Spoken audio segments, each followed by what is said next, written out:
귀한 찬양 감사드립니다. 제가 한국에 있을 때 본의 아니게 제가 이 곡을 제가 솔로를 했던 기억이 있습니다. 근데 제가 맡은 어떤 여성 예배를 제가 맡았었는데 그곳에서 뭐 이렇게 누가 하라 그래서 어쩔 수 없이 했는데 이 곡을 배우면서 가르쳐 주시는 분이 제 강조점이 내 삶을 애워싸는 거기에 강조점을 두라고 그래서 애워싸는 이렇게 얘기하라고. 근데 가사를 또 오늘 찬양하면서 들으면서 정말 하나님의 은혜가 내 삶을 애워싸는 것 참 귀한 것이구나 그런 마음들 가지게 됩니다. 오늘 앞에 계셔서 서로 축복하기 원합니다. 하나님의 은혜가 여러분의 삶을 애워싸기를 축복합니다. 좀 길지만 하나님의 은혜가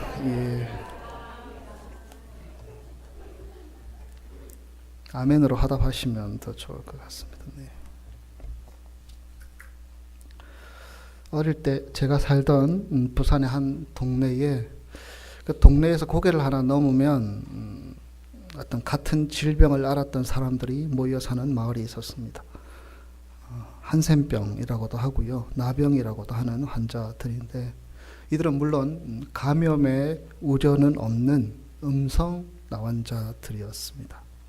제가 살던 동네와 고개 하나 차이인데 아무래도 왕래가 그렇게 잦지는 않았고요. 또 알지는 못하지만 우리 동네에 있는 분들이 좀 꺼림직한 마음들을 가지고 있었던 것으로 보입니다. 제가 초등학교 4학년 때인데 분명하게 기억하는 것은요, 그때 제가 학교를 얼마 동안 안 갔었습니다. 문제가 생겼었죠. 그 학교에 그 동네에 있는 아이들이 다닌다라는 소문이 났고 그것이 사실로 판명이 되었습니다. 그 음성 나환자들의 자녀들이 그 학교를 같이 다녔던 것이죠. 그 학교가 그 나병 환자들이 있는 동네에서 제일 가까운 학교였기 때문에 그 사실을 안 학부모들이 뜻을 같이 하여서 실력 행사를 하게 된 것입니다. 그 동네 아이들과 우리 동네 아이들 함께 학교 생활할 수 없다. 감염의 우려는 없는 것임에도 불구하고 그 마음속에 있는 꺼림직한 것들 때문에 부모들이 들고 일어났었고요. 그래서 어느 날 학교를 갔더니 학교 정문을 탁 봉쇄해버리고 막아버렸습니다. 학교 못 다니게. 이 아이들이 나가지 않는 이상은 학교를 더 운영할 수 없다라고 그 학부모들의 대표들이 그렇게 얘기하는 모습들. 하여튼 어린 저의 마음속에 그 아이들이 무서웠던 게 아니고 그렇게 이렇게 어떤 눈에 핏기가 서려 있는 그 부모들이 더 무서워 보였던 기억들. 그럼에도 불구하고 한 달 가까이 학교를 안 다녔던 것 같은데 참 행복했던 기억들. 그래서 4학년 때라는 것을 분명히 기억하고 있습니다. 이들에게 있어서 정확한 사실관계를 떠나서 감염이 되든 안 되든 간에 그들이 가진 불안감들, 꺼림직한 마음들. 그래서 그 아이들 자녀들이 제대로 교육할 수 있는 교육의 기회를 빼앗는 어떤 집단 이기주의가 나타난 행동이 아니었나 지금 생각하면 그런 마음이 들게 됩니다. 사람마다 이렇게 가까이 하고 싶은 사람도 있고 멀리 하고 싶은 사람도 있습니다. 또 특별히 어떤 부류는 멀리 하고 싶은 사람들이 있죠. 유대인들에게 있어서 멀리 해야 될 사람들이 있었습니다. 그것은 어떤 취향이나 관습이 아니었고 이것은 아주 종교적인, 유대인들에게 있어서 종교적인 일이라는 것은 아주 본질적이고 생명과 관계된 어떤 자신의 정체성과 관계된 그러한 일들이었습니다. 유대인들은 불결한 것들에 대해서 접촉하는 것을 아주 싫어했습니다. 불결한 것, 더러운 것과 접촉하면 나도 불결해지고 나도 더러워진다. 이런 그런 가르침, 구약의 말씀, 그런 말씀들이 있지 않습니까? 그래서 만약에 내가 불결해지면 제사도 못 드리게 되고 내가 불결해지면 불결한 자로서 대접을 받아야 하기 때문에 그런 것들 때문에 더 죄 있는 사람들, 그래서 어떤 사람들과 접촉을 하면 나도 감염될 수 있기 때문에 피하게 되었던 것이죠. 그리고 그들이 피했던 대표적인 사람을 들자면 오늘 성경에 나오는 세리라는 직업을 가진 사람이었습니다. 이들은 세금을 받으러 가든지 오든지 할 터인데요. 서로 대화도 하지 않았습니다. 그냥 해야 될 얘기만 하고 세금을 냈던 기억들. 그리고 유대인들은 그렇게 자신의 어떤 형식적인 거룩함들을 지키기 위해서 생명도 걸려는 마음들을 가지고 있었기 때문에 그런 부정한 사람들은 정말 오히려 이런 가축이나 이런 개, 돼지, 소보다도 더 못하게 취급하는 그런 마음들을 가지고 있었습니다. 그런데 놀라운 일이 벌어집니다. 예수님께서 탁 오셔서 그들과 교제하기 시작하십니다. 그들을 만나서 그들의 친구가 되어주시고 또 내가 온 목적도 이들의 친구가 되어주기 위한 것이다 라고 선언하며 말씀하고 계십니다. 예수님은 거기서 그치지 않습니다. 예수님은 또 말씀하시기를 그 중에 한 사람인 세리 레위, 이 사람을 예수님의 제자로 삼으십니다. 이것은 아직 예수님을 모르는 자들에게 있어서는 아주 충격적인 사실이었습니다. 예수님의 제자 중에 한 사람이 죄인이면 당연히 예수님과 그 제자들도 다 죄로 감염될 것이고, 그렇게 되면 예수님을 만나는 모든 사람도 감염될 것인데, 이런 생각들. 예수님이 세리를 제자로 두게 되면 당연히 사람들은 그것을 가까이 하지 않을 것이고 말씀을 들으러 오지도 않을 것이다, 이런 생각들도 했었고요. 기피하게 될 것이다라는 생각들.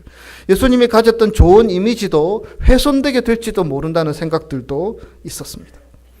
그럼에도 불구하고 예수님 그것 모르지 않은 채도 아는데도 세리를 제자로 세우신 것을 취소하지 않으셨습니다. 왜 그렇습니까? 유대인들과 생각이 달랐기 때문입니다. 유대인들은 죄인들을 가까이 하면 내가 감염된다고 생각했지만 예수님은 반대셨습니다.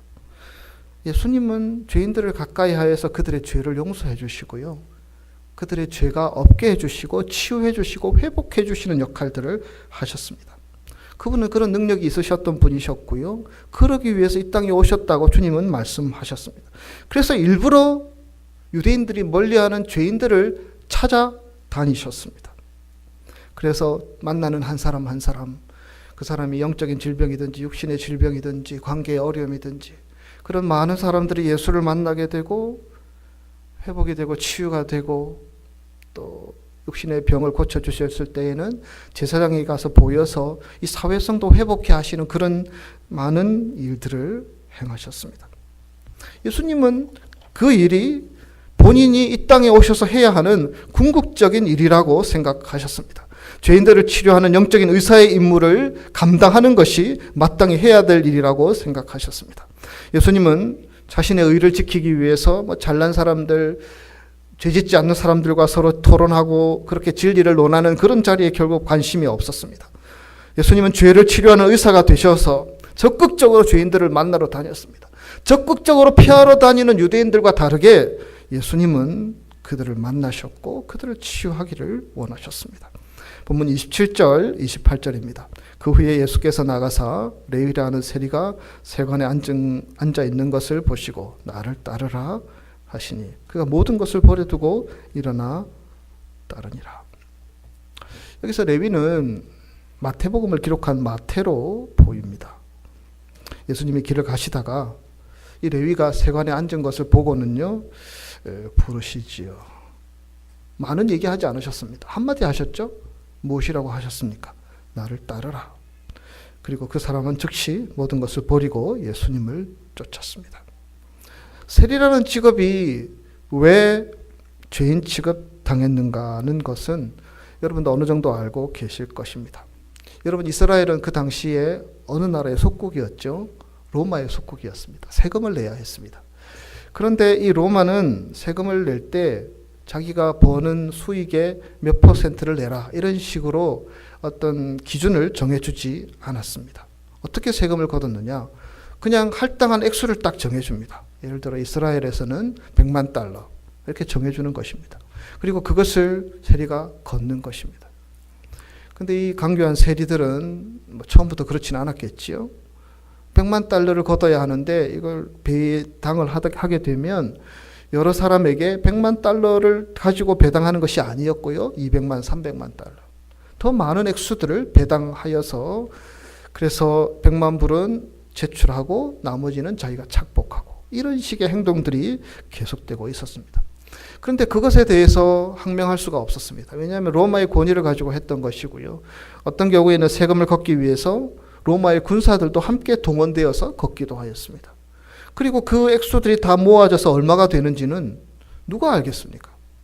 오늘의 시대처럼 여러 가지를 확인할 수 있는 자리라면 모르는데 그 당시에 그것을 알 수 있는 사람이 누가 있었겠습니까?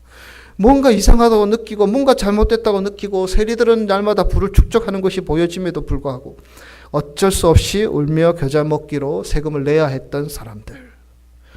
그래서 세리는 남의 돈을 갈취하는 자였고 절도범이라고 생각했습니다. 로마의 앞잡이. 그래서 이들은 정말 반역자로 생각하고 증오했던 것이 유대인들의 생각이었습니다. 그래서 유대 사회는 세리들과 아예 상종하려고 하지도 않았고요. 세리들은 다른 사람들의 재산을 착복하려는 그 마음이 다 드러나니까 그것에 대해서 오히려 반대급부로 행하는 것을 보게 됩니다. 내가 세리 안 하면 다른 사람 누구라도 해야 되지 않겠어? 이런 식으로 얘기하는 것입니다. 자신의 행동을 정당화하는 것입니다. 더 못되게 굴고요. 자기들을 사람 취급 안 하니까 그래? 그러면 나도 가만히 있을 수 없어. 더 악랄하게 더 많은 세금을 걷어들이고 그래서 어떤 유대인들의 신앙적인 전통에 있어서는 어떤 자신의 신앙을 자포자기해버리는 그러한 자리에까지 갔던 것이 이 세리라는 직업을 가진 사람들의 모습이었습니다. 그래서 유대인들은 세리를 나쁜 놈 그렇게 생각했습니다. 단순히 나쁜 놈이 아니고 그 속에는 원한, 분노, 미워하는 마음으로 가득 차 있었습니다. 그리고 저들은 도대체 구제불능이야. 저들의 인생은 망쳐버린 것이고 하나님의 택함을 받지 못하는 백성들이야. 그렇게 생각했습니다. 아무리 노력해도 개선될 수 없다고 생각을 했습니다. 그래서 자기 같은 의인들은 저 나쁜 세리들과는 접촉을 해서는 안 된다고 생각을 했었다라는 것입니다. 그래야지 자기가 부정해지지 않기 때문에. 그런데 유대인들이 알지 못한 것이 한 가지가 있습니다. 그것은 너무나 중요한 것이었습니다. 죄라는 것은 인간의 본성, 이 마음 안에 들어있는 것이기 때문에 내가 누구랑 접촉을 해서 죄가 감염되고 내가 죄인이 되는 것만 있는 것이 아니고 원래 우리가 죄인이라는 사실을 그들은 알지 못했습니다. 그들이 잘 알지 못했던 것은 단지 세리들은 그 죄가 다 노출되어 버렸다는 사실, 그리고 자기들은 그것이 가려져 있다는 사실을 그들은 보지 못했다는 것입니다. 그들도 동일하게 세리와 똑같이 죄인들이었고 주님을 만나야 될 사람들이었고 주님께서 의사로서 고쳐주셔야 될 사람들이었는데 그들은 그것을 알지 못했던 것입니다. 여기서 중요한 것 또 한 가지는요. 여러분 말씀을 보면 세리인 레위를 예수님께서 보셨을 때 딱 한마디 하셨습니다. 좀 전에도 대답하셨죠. 나를 따르라. 근데 이 세리 레위는 예수님을 따라 나가고 있습니다. 여러분 이 상황들을 한번 상상해 보시기 바랍니다. 만약에 그가 예수님에 대해서 전혀 몰랐다면 따라 나갔겠습니까? 그렇지 않았겠죠. 아마 이 세리 레위는 여러 사람들을 통해서 여러 기회들을 통해서 예수님의 말씀을 들을 기회가 있었을 것입니다. 말씀을 직접 나가서 들었을 수도 있고요. 다른 사람이 전해주는 말씀을 들었을 수도 있었을 것입니다.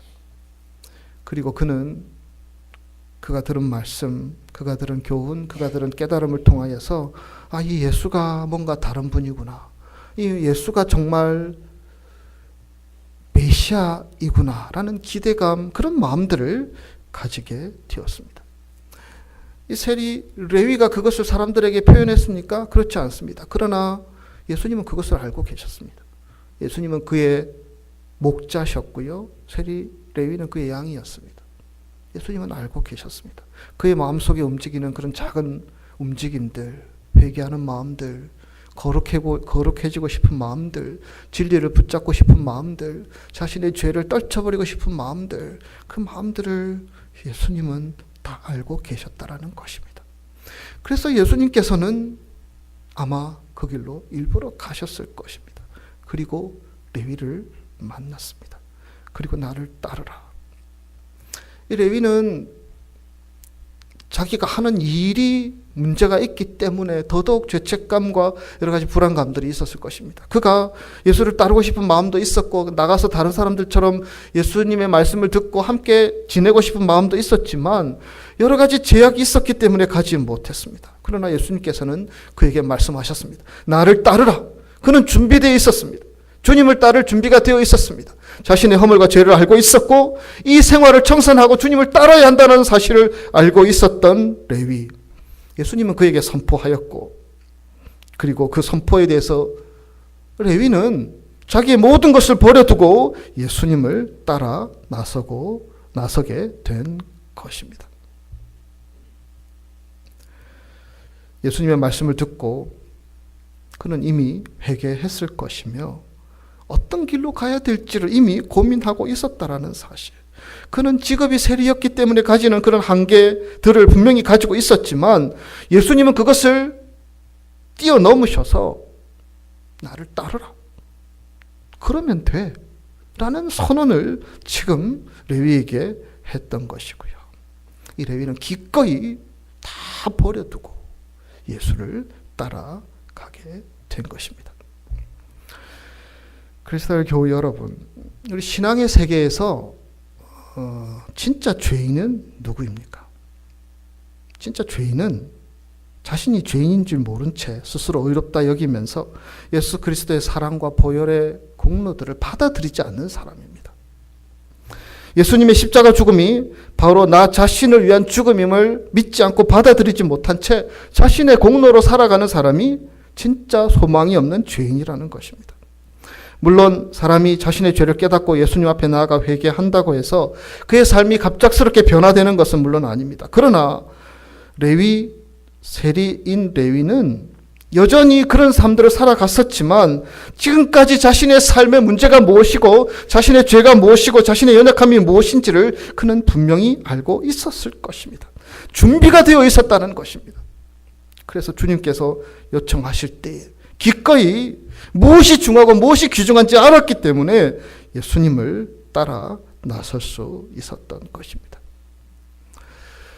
2017년 오늘 이 자리에 예수님께서 우리에게 오셔서 여러분에게 이 말씀을 하신다고 한다면 여러분 어떻게 반응하시겠습니까?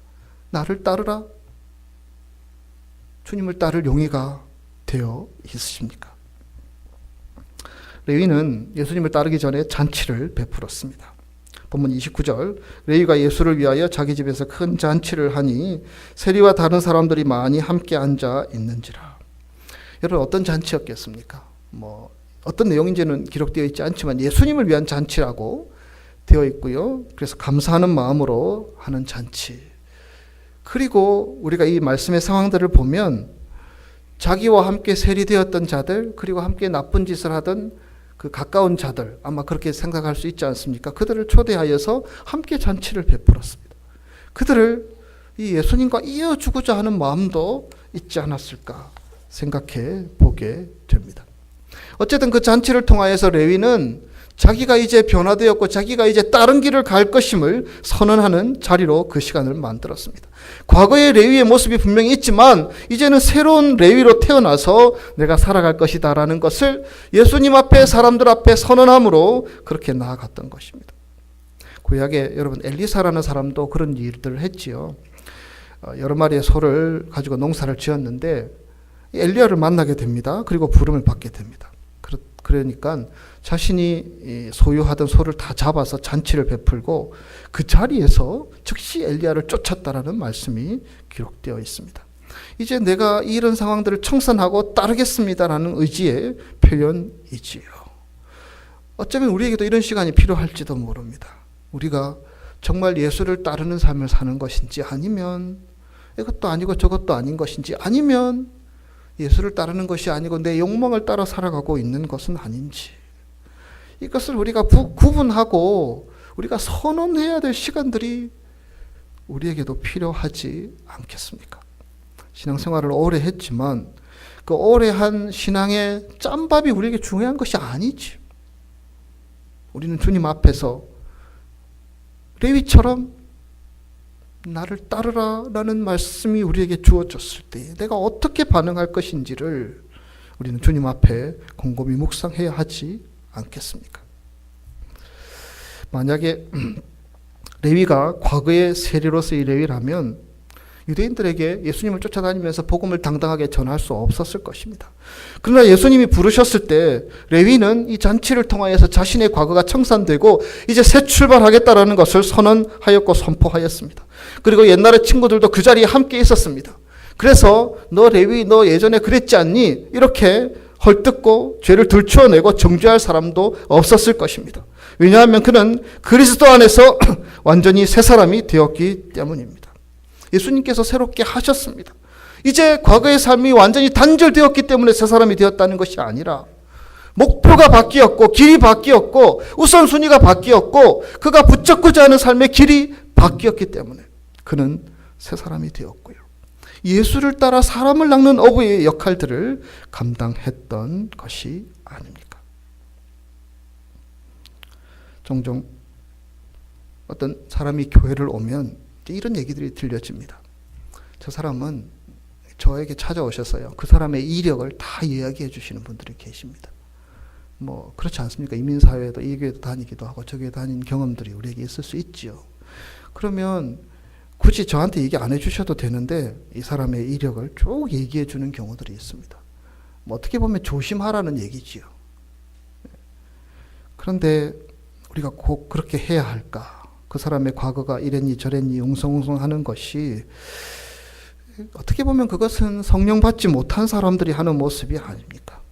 여러분 우리도 마찬가지 아닙니까? 우리가 예수 믿기 전에 하나님의 은혜를 알기 전에는 다 죄인들이었고 다 소망이 없는 자들이었고 다 주님 앞에서 정죄받아야 될 자들이었고 바로 그런 우리 때문에 예수님이 십자가 지신 것이 아니겠습니까? 그래서 예수님께서는 우리의 죄를 묻지 않겠다고 하시고 우리를 받아주시고 용납하시는데 우리가 굳이 그런 일들을 해야 할 이유가 없지 않습니까? 오히려 스스로 의롭게 생각하는 어리석은 사람들이 그런 얘기들을 할 수 있는 것이 아니겠습니까? 예수님이 레위를 제자로 삼으신 것은 그가 세리였기 때문에 계산 잘하고 어떤 좀 지식이 있어서 제자를 삼으신 것이 결코 아닙니다. 예수님은 그를 새 사람 되게 하셨고 죄에서 자유케 하셨고 제자 삼으셔서 그로 그가 어떤 일을 해야 할지를 사명을 주셨고 그래서 그 사명을 붙들고 새로운 길로 나아갈 수 있었기 때문에 그는 주님을 따르는 제자로서의 길을 걸을 수 있었던 것입니다. 바리새인들과 세리들은 못마땅했습니다. 잔치가 벌어졌는데 불만이 많았습니다. 말씀드린 것처럼 여러분 세리와 서서 이야기만 해도 죄가 감염된다고 생각하는 이 사람들이 지금 예수님께서 들어가서 함께 잔치를 벌이면서 다른 세리들도 다 불러 모으고 다른 죄인들도 다 불러 모아서 그렇게 지금 신이 나서 축제의 자리를 벌이고 있는 모습을 보면서 이 바리새인 서기관들은 정말 못마땅했습니다. 30절 말씀. 바리새인들과 그들의 서기관들이 그 제자들을 비방하여 이르되 너희가 어찌하여 세리와 죄인과 함께 먹고 마시느냐. 여러분 앉아서 먹고 마신다는 것은요 그 사람을 수용하고 받아들인다는 것을 의미하는 것입니다. 그러니까 예수님이 그 자리에 앉았다는 것은 네가 세리고 네가 죄인이든 다 받아들이고 인정하고 내가 너의 친구다라는 것을 상징하는 것입니다. 예수님은 그들의 친구 되기 위해서 오셨지 않습니까? 세리들 죄인들 그래서 그렇게 행하고 있는데 바리새인 서기관들은 못마땅했습니다. 그들은 예수님 친구 되기 위해서 다가오지 못했고요. 오히려 정죄하고 예수님을 판단하고 있었습니다. 유대인들은 그렇게 생각하는 것이 당연하지 않겠습니까? 접촉하면 죄가 감염된다고. 그래서 접촉 자체를 정죄했던 것입니다. 근데 여러분, 환자를 고치는 의사가 환자를 만나지 않으면 어떻게 됩니까? 환자를 고칠 수 없죠. 예수님은 그들과 일부러 접촉하기를 원하셨습니다. 그들과 만나기를 원하셨습니다. 그들과 함께 기뻐하기를 원하셨고 그들의 아픔들을 함께 나누기를 원하셨고 그들의 소망의 길을 보여주시기를 원하셨던 주님은 수시로 그들을 만나셨고 이 잔치의 자리에 수많은 사람들이 초대되어서 온 이 잔치의 자리에서 예수님은 그들을 받아주시고 용납하셨습니다. 그것이 예수님의 사명이셨던 것입니다. 의인들은 자기들이 의인이라고 생각하는 자들은 예수님을 필요로 하지도 않았고요. 이러쿵저러쿵 정죄하고 판단했고요. 자신의 영혼이 썩어가고 자신의 죄로 인하여 자신이 거스를 수 없는 자리로 나아감에도 불구하고 그것을 보지 못한 채 예수님을 정죄했던 그들이었습니다. 예수님께서 이런 말씀을 하십니다. 31절, 32절 우리 함께 31절, 32절 읽습니다. 예수께서 대답하여 이르시되 건강한 자에게는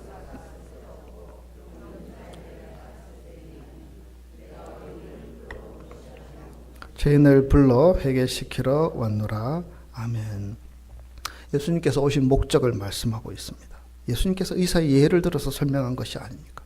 건강한 사람에게는 의사가 필요 없다.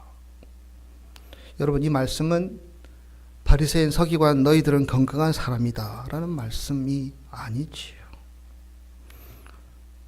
환자들만 의사가 필요한 것인데 이 바리새인 서기관들은 자신들이 환자임을 알지 못한 채 예수를 가까이 하려 하지 않았습니다.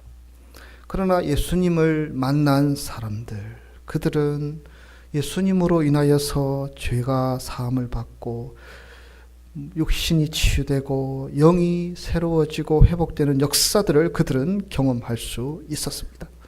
오직 스스로 죄인임을 아는 자들만이, 오직 스스로 죄인임을 알고 예수님 앞에 나아가는 자들만이, 오직 스스로 죄인임을 알고 예수님 앞에 나아가서 주님의 은혜가 필요하고 말씀의 능력이 필요하고 치유하심의 역사가 필요함을 아는 자들이 나아갔던 그 순간순간마다 예수님께서는 그들의 죄들을 용서해 주시고 그들의 육신을 치유해 주시고 그들을 회복시켜 주신 은혜들을 베풀어 주셨던 것입니다. 예수님을 만나는 사람들은 내가 심각한 문제가 있어 라는 것을 아는 자들이었습니다. 다시 말해서 이 죄에 대한 자각 증상이 있었다는 것입니다. 그러나 예수님을 비난하던 바리새인 서기관들은 완전히 의인이었습니까? 결코 그렇지 않았습니다. 그들은 결코 의인이 아니었습니다. 단지 다른 것은 자신이 죄인이라는 이 자각 증세 없었던 것입니다. 그래서 예수님께서는 지금 이 말씀을 주시는 것입니다. 너도 내가 필요해. 너도 내가 필요해. 너도 죄인이며 너도 영혼의 의사이신 예수가 필요한 사람이야. 지금 이 말씀을 세리와 죄인들, 서기관, 바리새인들에게도 주시는 말씀이라는 것입니다. 여러분, 스스로 원하지 않는 자들에게 예수님이 무엇을 할 수 있겠습니까? 자신의 모든 것을 우리에게 다 내어주시면서 사랑과 희생으로 당신의 사랑을 보여주셨는데 그것을 받아들이지 않고 인정하지 않는 사람들에게 예수가 무엇을 하실 수 있으시겠습니까? 구원받기 위해서는 우리가 자신이 죄인이라는 사실을 깨달아야 하는 것이며 예수님이 우리에게 구원자의 심을 인정할 수 있는 믿음이 필요한 것입니다. 여러분, 예수님에게는 특징이라는 것이 존재하지 않습니다. 모든 사람에게 모든 똑같은 모습으로 예수님은 다가서고 계시고 그들이 자신의 증상을, 자신의 연약함을, 자신의 아픔을, 자신의 죄악을 주님 앞에 내어놓으면서 내가 이런 모습입니다. 주님, 나를 고쳐주소서, 나를 회복시켜 주소서, 나를 치유하소서, 나의 병든 몸을 만져주소서. 자신을 내어놓는 자리에 주님은 살아 역사하여 주시는 분이시라는 것입니다. 교회는 그 죄인들이 하나님의 은혜로 의롭게 됨을 감사하면서 함께 모여 예배하는 공동체입니다. 그들은 원래 자신이 어떤 존재인지 아는 자들입니다. 그래서 우리는 함부로 하지 않습니다. 겸손할 수 있고 서로 정죄하지 않을 수 있습니다. 예수님 보시기에 다 거기서 거긴데 뭐가 잘났다고 뻐기고 내세우겠습니까? 어쨌든 그 사람 때문에 예수님이 죽어야만 했던 죄인들입니다. 어쨌든 그럴 수밖에 없었던 그 한 사람. 그러나 우리에게는 어두움이 없습니다. 비록 우리의 믿음이 자라가는 과정 속에는 서툰 걸음이 있고 우리에게는 욕심도 있고 혈기도 있고 우리 연약함들이 있지만 그러나 우리를 구원하신 하나님의 사랑이 너무나 크고 놀랍고 오늘도 주님 앞에 나아가 우리의 죄를 내어놓고 회개하며 용서를 구하는 자들에게 다 용서해 주시고 받아주시는 그 자비하심이 있다는 것을 믿기 때문에 우리는 어둡지 않고 빛을 향하여 달려가는 하나님의 백성으로 살아가는 것입니다. 회개하며 기대하며 감사하며 그렇게 사는 것이 죄인인 우리들의 삶의 모습이어야 하지 않겠습니까? 우리 영혼의 의사이신 예수 그리스도는 오늘도 우리를 초대하고 계십니다. 우리가 우리 자신들을 인정하고 그 주님 앞에 주님께서 고쳐주시기를 간절함으로 손을 내밀며 나아가는 그 한 사람을 주님은 기다리고 계시고 찾고 계시는 줄 믿습니다. 여러분, 우리가 어떻게 해야 하겠습니까? 오늘도 그 주님의 손을 붙들고 나를 인도하여 주시옵소서, 나를 회복시켜 주시옵소서, 주님 앞에 간절함으로 고백하며 나아갈 수 있는 사람, 죄인을 부르시는 주님, 죄인인 것을 오히려 감사하며 나아갈 수 있는 그런 우리 크리스탈 교우들이 다 될 수 있기를 주님의 이름으로 축복합니다. 기도하겠습니다.